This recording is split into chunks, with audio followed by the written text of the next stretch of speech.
上一期中说到，杰文们利用自己夫妇果实的能力，将反叛军变了装，大家偷偷潜入鬼之岛，没有引起敌人任何的警觉。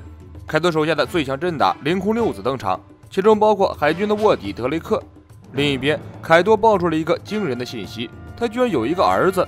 这个人会是敌人，还会是朋友？会不会是给路飞等人勇闯鬼之岛带来翻转的人物？索隆干翻一群小喽啰后，没有引起任何骚乱，所有人都忙着狂欢，谁也不会对几个突然晕倒的家伙起疑心的。狂欢之夜嘛，喝多几个也是很正常的。索隆痛快地干了一杯酒，四处都找不到路飞，想想还是算了，只要找到凯多就能找到路飞了吧？毕竟大家的目的地都是一样的。索隆向小喽啰们打听了一下凯多的位置，得知凯多在更前面的阁楼里之后，索隆甩开这些喝得面红耳赤的小喽啰，向阁楼走去。凌空六子受到凯多的召集，来到凯多的寝宫里。黑玛利亚看起来都快和凯多一般高了。凯多看到大家一愣，没头没脑地问了一句：“大家都喝了吗？”项目表示和那些下人喝不起来呀，还是和凯多大人喝比较过瘾。凯多点点头，一会儿大家就共坐一桌，一定要吃好喝好，喝好吃好。对了，我并没有把你们叫来，你们来干嘛？6个人满头问号，这是什么奇怪的恶作剧吗？这时火灾进从后面走出来，是他冒用了凯多之名，将凌空六子召集而来。如果是以自己的名义召集他们，这些家伙肯定不会到齐的。总有那么一两个臭鱼烂虾，不服管理，野心勃勃，想要代替三灾成为百兽海团的大看板。说着说着，屋内的火药味就浓重了。晋和孝木、福兹同时拔刀，准备干一架。凯多厉声阻止了他们，说正事儿，别扯没用的，到底把他们招来做什么？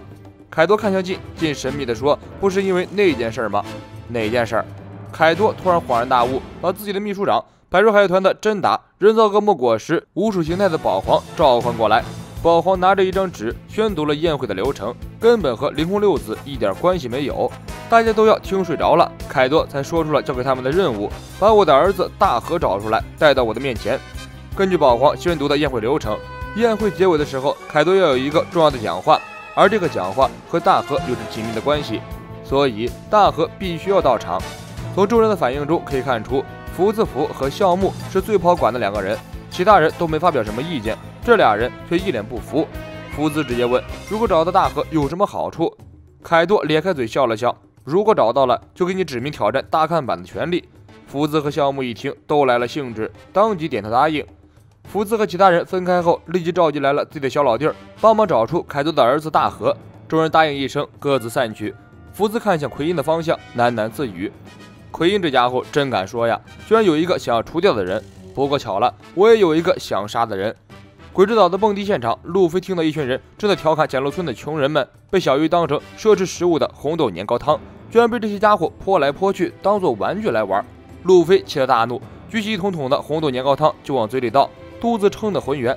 周围凯多的那些手下都愣住了，他们都不屑去吃的红豆年糕汤就这么好喝吗？路飞擦了擦嘴，这是世界上最好喝的东西，为什么小玉就吃不到这些东西，而这些人渣却能吃到各种各样的美味？路飞忍不下这口恶气，跳起来一招向枪，将其中一个小喽啰狠狠砸了下去。同一时间，索罗和基德两边也和凯多的手下们大打出手。他们这种级别的人根本不懂什么是低调，好像故意找茬一样，到处找人打架。路飞这一拳引起的轰动很大，费了半天劲学着路飞的索隆，这一下终于找到了路飞的位置。基德表示赶紧溜了，路飞这小子引起的骚动越大，对他们来说越有利，千万不要和他扯上关系。索隆表示世界本无路，砍的地方多了就成了路。他直接拔出研磨，一刀斩了面前的一栋小阁楼，挡影的建筑没了，索隆就轻易的找到路飞了。我说你小子就不能老老实实的潜入吗？基德等人一口老血差点喷出来。老老实实的潜入，这种话是他有脸说的吗？他是不是喝多了？真的知道自己在说什么吗？路飞指了一地的红豆年糕汤，告诉索隆：“我也想好好的潜入，但是这家伙把这些食物都扔了。”这一刻，索隆也想起了小玉那泛着泪光的双眼，眉头一皱，不爽地说：“既然这样，那也只能砍了他们了。”索隆装完了逼，发现有点不妙，毕竟现在还没到全面开战的时候，过早的引起骚动，恐怕会对己方的奇袭不利。好在两人的身份还没有曝光。他问路飞解气了吗？路飞点点头。两人互相看一眼，不约而同的拔腿就跑，不再恋战。刚刚的骚乱引起阿普和奎因的注意，阿普瞄了一眼，立刻认出了路飞和索隆。他用极其蹩脚的说唱方式将这件事通报给了奎因。不开口还好，一开口被路过的基德听进耳朵里，这声音挺熟悉啊！这么难听的说唱，除了背叛我的那个阿普，还有谁？一想到阿普曾经出卖自己一伙，让自己一伙被凯多打了团灭，基德就气不打一处，攥紧拳头向阿普的方向走去。奎因这时也注意到了路飞，他用麦克风全场通报了一件重要的事，自己要干掉凌空六子中的一个人。如果现场谁能抓住路飞和索隆，就可以坐上空出来的凌空六子的位置。这个报酬对现场所有的百兽海团的人来说都是一个不小的诱惑，冒着生命危险吃下死妙人的恶魔果实，为了什么？还不是为了有一天能够出人头地，名利双收。这对于那些给付者来说是一个一步登天的好机会。谁都想有巴基那样的好运气，你可以没有实力，但一定不能没有运气，否则一辈子都是临时工的命，想转正太难了。众小喽啰聚在一起围攻路飞和索隆，阿普在远处用音乐进行远程辅助攻击，他的声音就是武器，可以斩击，可以轰炸。阿普瞄准路飞，一招爆炸攻击将路飞击倒，索隆冲过来抓起路飞就跑。这种时候如果受伤的话，会大大影响和凯多的决战，还有可能没撑到干凯多呢，自己一会儿先灭团了。跑了几步之后，路飞恢复了意识，两人脱掉身上的便装，回归常态。对付这小喽啰容易，但是那个远程攻击的阿普实在是太惹人烦了，躲又躲不开，够还够不到。最主要是作者要给基德一个 C 的机会，按住路飞和索隆，不让他们俩还手。阿普在台上美滋滋的说唱，却不知基德已经在角落里盯上了他。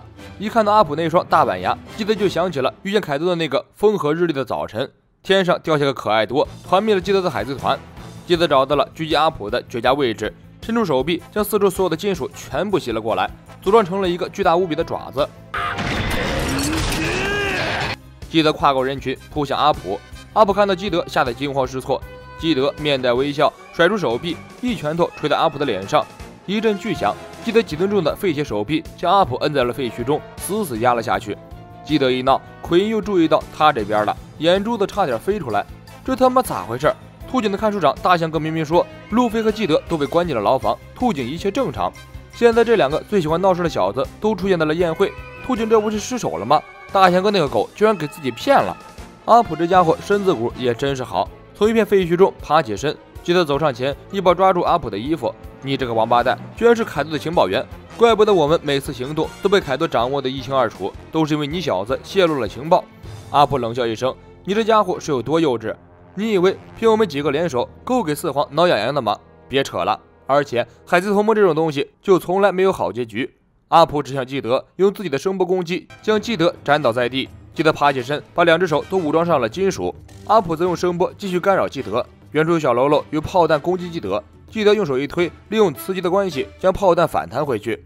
万磁王基德浑身爆发出磁性的波纹能量，好像赛亚人变身一样，想死就上吧，看我把你们都宰了。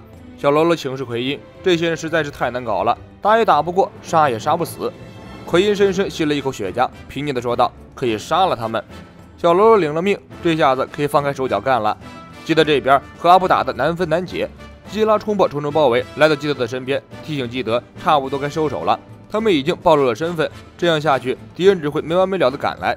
基德想想觉得有点道理，刚想和基拉一起撤退，突然一阵剧烈震动，凯多的巨人部队蛮霸者赶来了。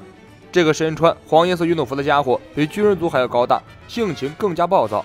他双手提着狼牙棒，见人就砸，分不清敌我，好像一个疯子。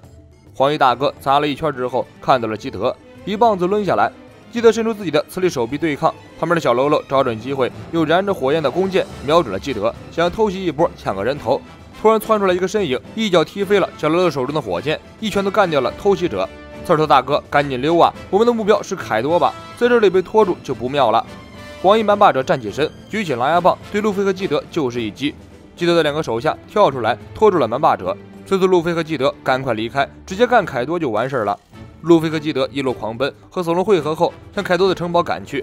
阿普躲在暗处，用音乐声波袭击三人。基拉处理完了杂兵，蹦出来，让路飞等人立即把耳朵堵上。果然，堵上耳朵后，阿普的声波对他们再起不到作用。阿普的能力攻击范围是能听到声音的距离，这能力只要你能听见声音，你就躲不开。捂住耳朵以后，阿普就没辙了。路飞等人继续暴力突袭。阿普告诉他们，基拉是被大蛇蒙骗，为了救出基德，才吃下了失败的死灭恶魔果实，成为逾越者。此时此刻，吉文们率领的东军按照计划已经赶到小岛的后门，乔巴一行人驾驶着万龙坦克紧随其后赶了过来。警卫们铺开地图，临时向众人宣布改动了一下作战计划。因为凯多方对警卫们等人潜入的事情一直未有耳闻，警卫们决定将自己的东军部队再次分两组，兵分两路。一半人从骷髅穹顶的侧面潜入，乔装成敌人，等待突袭的时机；另一半人则从后门潜入，与第一队人马一起从两面夹击凯多和大蛇。作战计划虽有调整，但进行的依然很顺利。其他几队也按照计划一路顺利地向凯多的城堡靠拢。罗一行人在水下，传次郎在南边，弗兰奇和布鲁克紧随警卫们等人后面，还有落单的罗宾和慎平已经悄无声息地潜入到了敌人的宴会之中。警卫们这一大队人马引起了一些小喽啰的注意，关键时刻美女还是很有用的。娜美和加洛特冲过去一顿卖萌，谎称凯多大人召集他们过去。这些小喽啰想也没想，直接放行。众人继续狂奔，然而没走多远，发现了地图上一个没有的建筑物，计划被打乱了。警卫们招呼众人停下来，仔细想了想，他们这边可是足足有2000人，想悄无声息地从这里溜过去太困难了，目标也太大了。众人集中小脑瓜，想着通过这里的办法。山治则被建筑物上的2个字吸引了，上面写着“女难”2个字。山治充满智慧的眼神久久无法移开。是青楼，这里居然会有青楼。没错，这里是青楼，灵魂六子的黑玛利亚的公馆。山治尖叫着冲过去，不顾众人阻拦，像是被吸进去一样，直接旋转进了建筑物里。小忍和娜美、加洛特3人组主动提出来组队，先去救出陶之助。警卫们很感激，因为他现在要率领众武士直接去干凯多，根本没办法顾及陶之助。这时，青楼的门再次被推开，山治浑身散发着消极的情绪走了出来。大家对山治这个形态太熟悉了，这是没有找到有女的消极形态，因为路飞等人引起的骚乱，让凯多和大蛇的部下起了警惕，和游女们一起从青楼撤离出来，躲到其他地方去了。另一边，和之国国门的瀑布，大马海豚的干部们重整旗鼓，乘着女王妈妈圣歌号，向着和之国的方向赶来，一场战斗即将展开。